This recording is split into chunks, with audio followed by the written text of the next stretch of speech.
자, 이번 강좌에서는 나눗셈의 한 방법이 될 수 있는 조립제법이라고 하는 것에 대해서 공부를 하도록 하겠습니다. 자, 새로운 용어가 나왔으니까 또 그 한자말이라든가 영어 뜻을 또 한번 살펴봐야 되겠죠. 자, 조립제법은 한자로 이렇게 씁니다. 조립, 뭔가를 한데 뭉뚱그려서 만든다는 얘기죠. 거기에 제법, 나눗셈이라는 뜻입니다. 그러니까 나눗셈을 하는데 조립을 해서 한다? 뜻이 잘 와닿지를 않아요. 그래서 영어 뜻을 한번 살펴봤더니 영어에서는 synthetic division이라는 말을 사용을 했어요. 여기 synthetic이라는 게 무슨 뜻입니까? 여러 가지 뜻이 있겠지만 우리가 주로 쓰는 용어로 합성한다라는 의미, 합성한 또는 사람 손으로 만들었다. 그래서 인조의 이런 등등의 뜻을 가지고 있어요. 선생님이 영어가 조금 짧아서 여러분들한테 이런 정도밖에 설명을 못 하겠네요. 그러니까 조립제법이라고 하는 것은 뭔가 조각조각 내서 계산을 해서 같이 다시 묶어준다. 그런 의미가 되어지게 되는 겁니다. 앞서서 우리가 다항식의 나눗셈을 통해 가지고서 목과 나머지를 계산을 했었죠. 그런데 나머지만 필요할 때는 나머지 정리를 이용을 하면 됩니다. 그런데 목과 나머지를 동시에 구하는 다항식의 나눗셈이 너무 불편해요. 그런데 이 조립제법에 따르면 적어도 1차 식으로 나눌 때의 목과 나머지는 아주 쉽게 계산해낼 수 있더라. 자, 이번 강의는 시작은 미약하나 끝은 창대하리라 가 아니라 시작은 창대하나 끝은 미약한 꼴로 끝납니다. 그러니까 우리가 구조를 파악하기 위해서 전반적인 흐름을 잡을 때는 조금 복잡할 거예요. 수학이니까 산수가 아니고. 그러나 그것을 활용하는 파트로 넘어가게 되면 아무래도 비교적 쉽게 우리가 접근할 수 있지 않을까. 자, 다항식, 3차 다항식 한번 생각해 볼까요? 자, AX의 세제곱, BX의 제곱, 플러스 CX 플러스 D라고 하는 3차 다항식을 생각을 하겠습니다. 자, 얘를 1차 식으로 나눌게요. 간단하게 x-알파로 나누겠습니다. 그래서 몫이 px제곱, qx 플러스 r, 그리고 나머지 라지 r, 이렇게 됐다고 합시다. 그러면 이 식을 전개한 식하고 이 식하고 같아야 되겠죠. 자, 지금 우리는 뭘 하고 있느냐면 조립제법이라고 하는 것에 대한 기본적인 구조를 살펴보기 위해서 지금 이 작업을 하고 있는 중입니다. 그러면 자, 얘를 지금 전개하면 px의 세제곱 그리고 플러스 q-p 알파 x의 제곱 플러스 r-q 알파의 x 그리고 r-r 알파 요렇게 되어지겠네요. 전개를 해주게 되면. 자, 이때 얘하고 얘하고를 개수를 비교를 한번 해봅시다. 자, 개수를 비교하면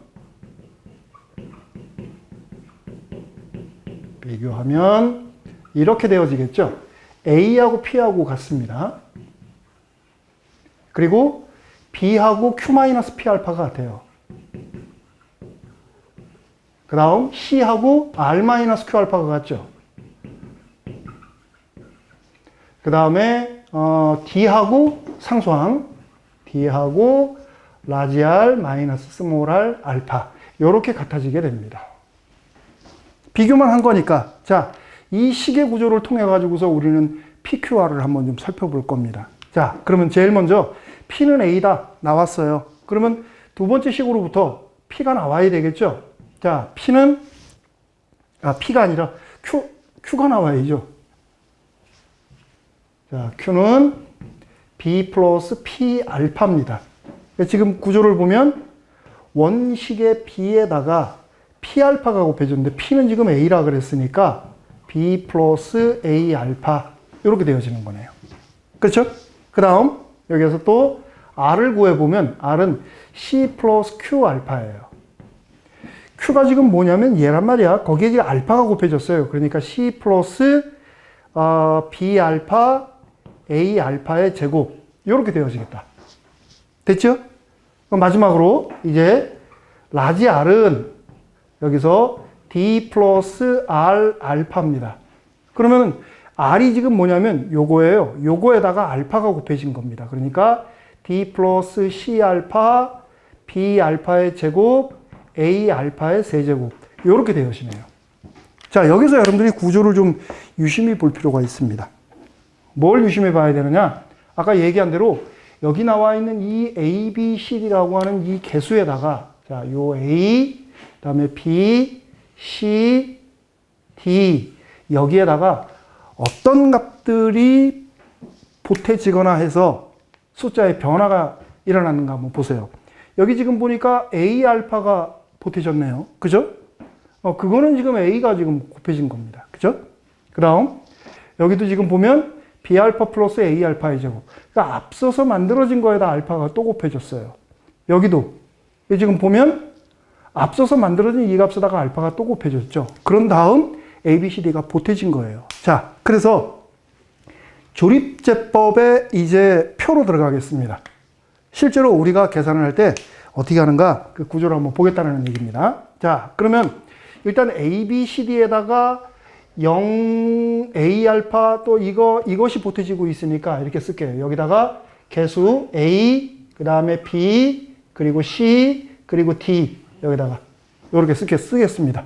얘들이 지금 보태지는 숫자들이 워낙에 커서 간격을 좀 벌려서 썼어요. 여기에 보태지는 숫자들이 지금 어떤 것들이 보태지고 있느냐면 A에는 보태지는 게 없죠.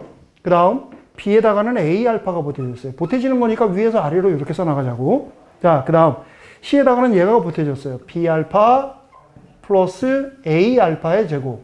그 다음 마지막으로 D에다가는 얘가 보태집니다. C 알파 B 알파의 제곱 그리고 A 알파의 세제곱 이렇게 보태졌습니다. 그래서 그 보태진 결과가 즉 얘가 이렇게 쓰여집니다. B 플러스 A 알파 그리고 여기 요거 보태진 거 C 플러스 B 알파 A 알파의 제곱 그리고 요거 D 플러스 C 알파 B 알파의 제곱 A 알파의 세제곱 이렇게 되어졌습니다. 지금 요 값들이 PQR의 값입니다. 근데 지금 보니까 A는 빠졌네. 그러니까 여기 얘들이 쓰여졌으니까 결과를 여기다 써줍시다. 요렇게. 그러면 지금 보면 요렇게 그대로 보태가지고서 값들이 지금 만들어진 겁니다. 요렇게. 그쵸? 얘들은 다 지금 보태진 상태예요. 그런데 현재 지금 우리가 여기에 보태지게 될 이 숫자들이 어떻게 된 거냐면 앞선 수에다가 알파들이 곱해져 가지고서 보태진 거예요. 여기다 알파 곱하니까 얘. 여기다 알파 곱하니까 얘. 그렇죠? 그러니까 그 곱해지는 숫자를 구분 짓기 위해서 여기다 이렇게 쓸게요. 알파 요렇게. 그렇게 하고 나면 얘네들이 알파가 요렇게 곱해져서 여기에 쓰여지는 거고 또 요렇게 곱해져서 여기에 쓰여졌고 요렇게 곱해져서 여기에 쓰여졌습니다. 됐습니까? 그럼 이제 이렇게 해서 만들어진 이 값들이 바로 얘가 P가 되는 거고 Q가 되는 거고 얘가 R 그리고 얘가 나머지가 되어져요. 자, 나머지는 앞선 것들하고 구분을 해줘야 되는 거니까 이렇게 구분을 짓겠습니다. 그래서 얘가 나머지 라지 R 이렇게 되어지게 되는 겁니다. 그러니까 A, B, C, D라고 하는 개수를 가지고 있는 값을 그 다항식을 X-알파로 나누었을 때 몫이 이렇게 그러니까 3차식, 1차식 그러면 몫은 2차식이 돼야 되겠죠. 2차식에 2차항, 1차항, 상수항 그리고 나머지 이렇게 되어진다는 얘기가 되는 겁니다. 이제 구분이 되겠습니까? 여기가 지금 몫이에요. 여기가. 그리고 얘가 나머지가 되어지게 되는 거죠. 구분은 이렇게 되어지게 되는 겁니다. 근데 되게 복잡해요, 지금. 그렇죠?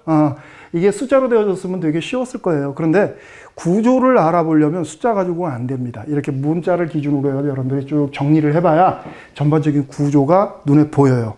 그러면 실제로 우리가 계산 문제를 통해 가지고서 뭐가 나머지를 한번 좀 계산을 해봅시다. 이게 되게 복잡했는데 만일에 계산도 이렇게 복잡하다면 하지 말아야죠, 뭐. 그죠? 자, 3x의 세제곱 마이너스 4x의 제곱 플러스 2x 마이너스 8이라고 하는 3차 다항식입니다. 얘를 x-2로 나눌 거예요. 자, 이렇게 나누었을 때 목과 나머지가 어떻게 될까 하는 문제. 아주 기본적인 문제입니다. 이런 문제는. 자, 그러면 우리가 조립제법을 배웠으니까 뭐 직접 나눌 수도 있지만 조립제법을 배웠으니까 조립제법의 방식대로 해나가 보도록 하겠습니다. 어떻게 했느냐? 먼저 개수도를 따로 썼죠. 개수도를 씁니다. 3, 마이너스 4, 2, 마이너스 8. 그런 다음 뭘로 나눌 거냐? x-2로 나누는데 여기 지금 어떻게 썼는가 보세요. x-알파로 나누는데 알파가 들어가 있죠. 다시 말하면 나누는 식의 값이 제로가 되어질 때의 x값 2네요. 2를 가지고서 조립제법을 시행을 하는 겁니다. 이렇게. 자, 그러면 3은 그대로 내려와요. 첫 수 곱해서 여기에 써줍니다. 이렇게. 보탭니다. 2. 또 곱해서 4. 보태서 6. 곱해서 12. 보태서 4. 이렇게 되어지는 거죠. 그럼 됐나요? 나머지예요. 이게 몫의 개수입니다. 그래서 몫은 3x의 제곱 플러스 2x 플러스 6이고 나머지는 4다. 이렇게 결론을 내려주면 되겠어요. 어때요? 앞서서 우리가 배웠던 나눗셈에 비해서 속도도 빠르고 산수만 조심하면 되는 거죠. 그죠? 개념을 살펴볼 때에 비해서 대단히 단순해졌어요. 숫자를 가지고 얘기하니까. 자, 그 다음 예제 하나 더. 자, 두 번째 예제입니다. 자, 두 번째 예제는 여러분들이 실수를 참 많이 합니다. 선생님도 가끔 생각 없이 할 때 실수를 하기 때문에 자, 별표 2개 이렇게 해놓고 우리가 어떤 실수를 하는지 어떤 유형에서 그런 실수를 하는지 한번 보도록 합시다. 자, 2x의 세제곱 마이너스 x제곱 2x 플러스 1 이라고 하는 3차 다항식을 2x 플러스 1로 나눌 거예요. 그랬을 때 목과 나머지는 어떻게 될까? 뭐 문제 유형이 얘나 틀릴 게 없죠. 그럼 똑같이 해나가는 겁니다. 자, 똑같이 개수부터 한번 써보자고. 개수 2, 마이너스 1, 2, 1를 얘가 제로가 되어지는가? 마이너스 2분의 1이 되어지겠다. 자, 마이너스 2분의 1 써주고 2 그대로 내려오고 곱해서 마이너스 1, 보태서 마이너스 2, 곱해서 1, 보태서 3, 곱해서 마이너스 2분의 3. 그러니까 결과는 마이너스 2분의 1 이렇게 되어지겠네요. 됐습니까? 그럼 어떻게 되는 거야? 그러면 결과적으로 몫은 얘가 되어지는 거죠. 2x제곱 마이너스 2x 플러스 3이고 나머지는 마이너스 2분의 1이다. 이렇게 주면 되겠다. 되겠습니까? 그런데 이렇게 하면 이거 틀린 거예요. 틀린 겁니다. 왜 그럴까? 생각을 한번 해봐야지. 자, 우리 편의상 요 식을 A식이라고 할게요. 자, A라는 식이라고 하자. 얘를 이게 왜 틀렸는지를 알아보기 위해서 식의 전체적인 구조를 보려고 하는 겁니다. 자, 확인을 합니다. 확인. 자, 어떤 확인을 할 거냐? A라는 식은 얘로 나누었을 때 2x 플러스 1로 나누었을 때 결과를 보니까 2x제곱 마이너스 2x 플러스 3에다가 빼기 2분의 1 이렇게 쓰면 된대요. 맞습니까? 자, 그런데 유심히 살펴보면 최고차항의 개수가 2, 거기에 2가 곱해졌으니까 x 세제곱의 개수는 얼마예요? 4가 되어지는 거죠. 원 문제 보세요. 2네요. 안 맞네. 이게 뭔가 지금 잘못된 거죠. 그렇죠? 그럼 왜 이런 일이 생겼을까? 우리가 여기에다가 지금 여기다가 마이너스 2분의 1을 썼다라는 이 얘기는 결과적으로 어떤 얘기와 같은 거냐면 x 플러스 2분의 1로 나눴다라는 얘기예요. 그런데 여기다 지금 뭐라고 썼나 보세요. 이렇게 써놨네. 그러니까 틀렸다라는 얘기입니다. 그러니까. 됐죠? 그러니까 우리가 쓸 때 얘로 조립제법을 시행을 했으니까 얘로 나눈 거다. 그렇다면은 우리가 쓸 때 x 플러스 2분의 1에다가 얘가 들어와 줘야 되는 거죠. 요렇게. 됐습니까?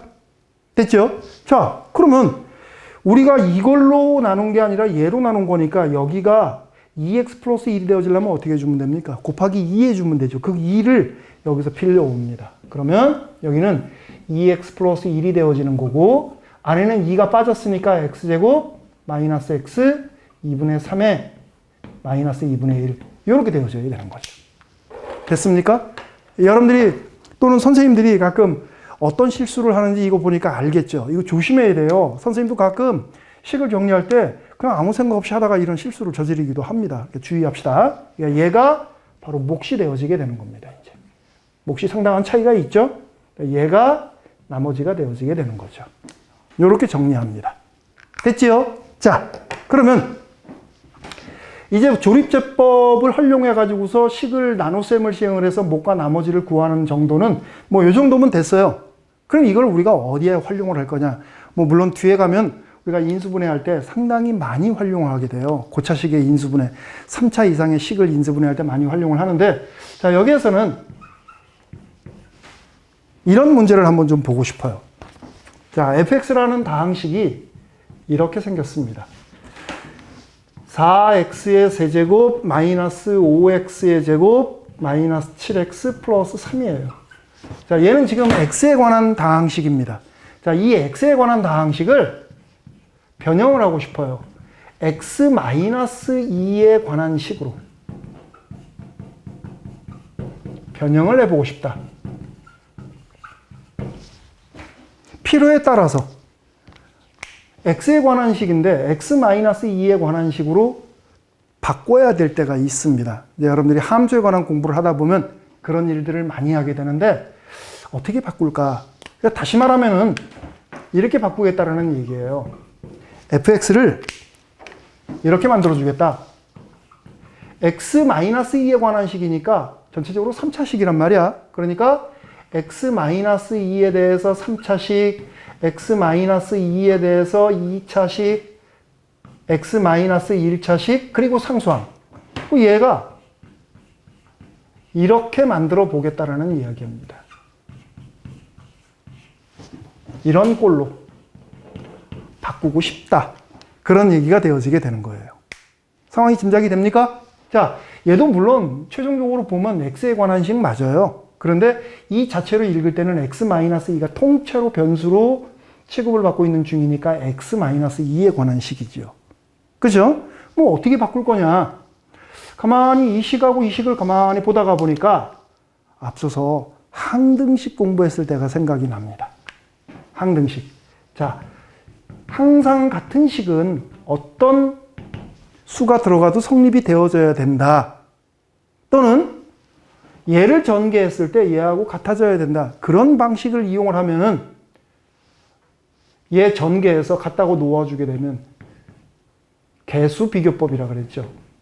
개수 비교법에 의해서 간단하게 A, B, C, D 값을 우리가 알아낼 수 있습니다. 또는 뭐 아무거나 숫자 집어넣어 가지고서 수치대입법을 이용을 해서 A, B, C, D 개수를 뽑아낼 수 있겠죠. 그죠? 자, 이게 첫 번째 방법입니다. 근데 그렇게 하기에는 식이 지금 너무 복잡하게 생겼어요. 이 전개하면은 정신 없어집니다. 그죠? 그렇다면 그런 방법 말고 다른 방법은 없을까? 식을 유심히 바라다 보면 또 다른 방법이 생각이 나기도 합니다. 우리가 만들어 나가야 될 식이 이 식이에요. 근데 지금 이 식들을 가만히 보니까 C가 x-2라는 거 하나 가지고 있고 얘는 2개 가지고 있고 얘는 3개를 가지고 있으니까 이것을 몫과 나머지의 형태로 바꿔서 한번 써보는 겁니다. 그러니까 이렇게. 자, fx는 색깔로 한번 써볼까요? 자, a에다가 x-2에 b가 곱해진 꼴. b가 보태진 꼴. 요렇게. 자, 이런 식. 여기에다가 x-2를 이렇게 곱해줬다. 그러면 현재 얘하고 얘하고 곱해진 거에서 x-2의 제곱. 여기에 b의 x-2. 근데 우리가 만들고자 하는 것은 3차식의 꼴이니까 하나 더. 여기에 플러스 c라고 써주고 빨간색으로 할까요? 자, 이렇게 괄호로 묶어준 다음 여기다가 x-2 그 그리고 D라고 이렇게 써주면 어떨까? 구조 한번 잘 보세요. x-2가 여기 하나 있고 여기 또 하나 있고 여기 또 하나 있으니까 x-2의 세제곱 맞죠? B에 대해서는 노란색, 빨간색 두 개가 곱해졌고 C에 대해서는 x-2 하나가 곱해진 꼴 이렇게 되어져 있어요. 됐나요? 자, 그럼 이제 이 식을 조금 폭넓게 우리가 체크를 한번 해보는 겁니다. 빨간색 괄호로 묶여져 있는 부분 하고 x-2가 곱해졌다 플러스 d. 그러면 이건 지금 무슨 의미일까요? 주어진 이 식을 x-2로 나누었을 때 목, 그리고 나머지. 맞나요? 그리고 또 안에 들어가서 보니까 안에 들어가서 이렇게 바라다 볼게요. 이렇게 또 바라다 보면 얘는 그 몫을 다시 x-2로 나눴을 때 목, 나머지. 다시 또 안으로 들어가 보세요. 안으로 들어가 보니까 몫을 x-2로 나누어서 목, 나머지. 이렇게 되어 있네요. 그러니까 몫을 지속적으로 x-2로 한 번, 두 번, 세 번 나누어 주면 a, b, c, d 값이 나오겠구나. 이런 결론에 도달하게 되는 거죠. 구조를 알겠습니까? 구조 여러분들 몇 차례 살펴보면서 전반적인 흐름을 이해를 해야 됩니다. 자, 그러면 우리가 해야 될 일은 전체식을 x-2로 한 번 나누고 두 번 나누고 세 번 나눌 거니까 조립제법을 연거푸 세 번 시행을 하는 겁니다. 자, 최고차의 개수가 이렇게 되어 있어요. 현재 4, -5, -7, 3인데 그것을 x-2로 나누는 거니까 2 써주고 밑으로 내려주면 되겠다. 4, 8, 그러면 3, 6, -1, -2, 그래서 1. 자, 제일 첫 번째 x-2로 나눴을 때 몫이 이거고 이게 나머지예요. 그럼 얘가 뭐가 되는 거야? d가 되어지는 거죠. 얘가 d입니다. 요게 d. 그 다음 또 그 몫을 x-2로 또 나눴어요. 그럼 한 번 더 시행. 조립제법 2, 4, 8, 11, 22. 그래서 나머지가 21. 그럼 얘는 뭐가 되는 거야? 얘는 C가 되어지게 되는 거죠. 여기서 C. 이렇게. 그 다음, 이거 1차 식이죠. 아직 1차 식으로 나눌 수 있죠. 한 번 더 나눕니다. 이렇게. 그러니까 몫을 또 x-1로 나눈다 그랬으니까 한 번 더. 2, 4, 8. 그래서 19. 이게 몫이고 이게 나머지예요. 그러면 최종적으로 이게 몫이니까 이게 A가 되어지는 거겠죠. 이게 A, 그리고 얘가 B가 되어지게 되는 거죠. 이렇게. 됐습니까? 그래서 우리가 이 결과를 다시 이식해 놓고 정리를 해주게 되면 최종적으로 fx는 A가 아니고 A가 4니까 4의 x-2의 세제곱. 됐나요? 그리고 플러스 B가 19예요. 19 x-2의 제곱 플러스 C가 21, 21 x-2 그리고 마지막으로 1 이렇게 되어지게 되는 거죠. 됐습니까? 그래서 x에 관한 식이 내 필요에 의해서 이렇게 x-2에 관한 식으로 표시가 되어졌네요. 그러니까 이렇게 표현을 해서 수에 대한 값을 계산을 할 때에도 많이 활용을 합니다. 됐습니까? 자, 시작은 되게 복잡했습니다. 중간에 되게 쉬웠어요. 그죠? 그런데 이것이 응용되어지다가 보니까 또 이렇게 어려운 문제도 나오기도 하네요. 우리가 앞으로 인수분해를 할 때 상당히 많이 이용할 방법이에요. 그래서 그 구조, 그 다음에 계산하는 방법 정확하게 알아둬야 되겠다는 말로 오늘 강의를 마무리 짓도록 하겠습니다. 수고했습니다.